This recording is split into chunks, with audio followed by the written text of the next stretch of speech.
हबीबना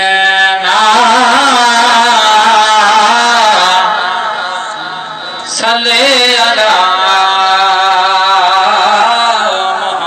मुहम्मद। जमा सारी तव्हांखे मोकिलिया जाना है तरी महबूबन करीमन जे शान में मीलाद शरीफ जो प्रोग्राम रखियो वियो आहे जंहिंमें तव्हां असां सभु हाज़िर आहियूं।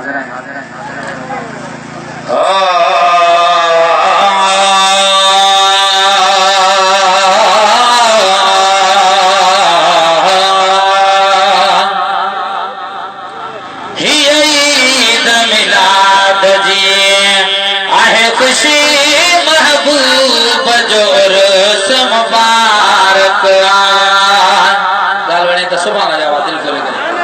ही ईद मिलाद जी आहे खुशी महबूब जो उर्स मुबारक तू फरेशन दे मथे अरेशन दे खुद पाण मल्हाई दो मालिक मिलाद जी आहे खुशी महबूब जो उर्स मुबारक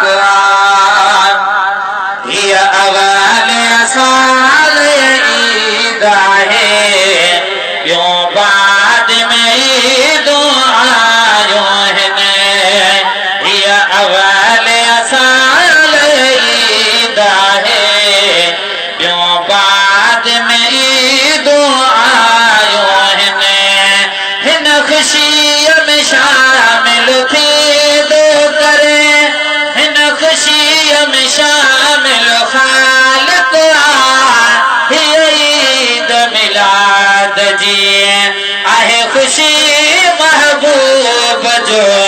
उर्स मुबारक तो फरेशन दे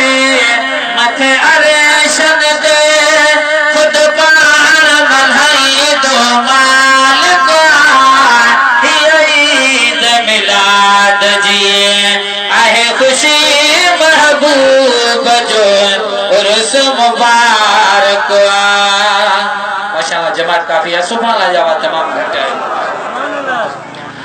इन नूर जरे कर साजर क्यों मके शहर शाम सजो मारियो इन नूर जरे साजर क्यों मके शहर शाम सजो मारियो जदे आमिर जी न्याणी खुश थी खुद आमिर थी प्यो आशिका ईद मिलाद जी आहे खुशी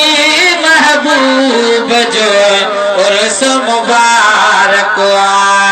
तो फरेशन दे मथे अरेशन दे खुद पाण मल्हाई दो मालिक ईद मिलाद जी आहे खुशी महबूब जो उर्स मुबारक चढ़ो चावर उर्स मुबारक में असा मुरे की मिठाइयों विरायों था से साबित सची दहर हदीस जी गाल तजे को ईद मिलाद में कुछ दीदो हर साल तू फेल महबूब थे पक थी दो माला माल पसंद परवर के बया चंगी ॾाढी चाल ने दोहर ना चीज खे नबी साईं नाल राज़ी उन जी आलिया केॾो उर्स कंदड़ ते चणो चावर तहक़ीक़ नारे हैदरी असीं पंहिंजे प्रोग्राम में चढ़ो चावर उर्स मुबारक में असा मुरे की मिठाइयों विरायों था जो मोह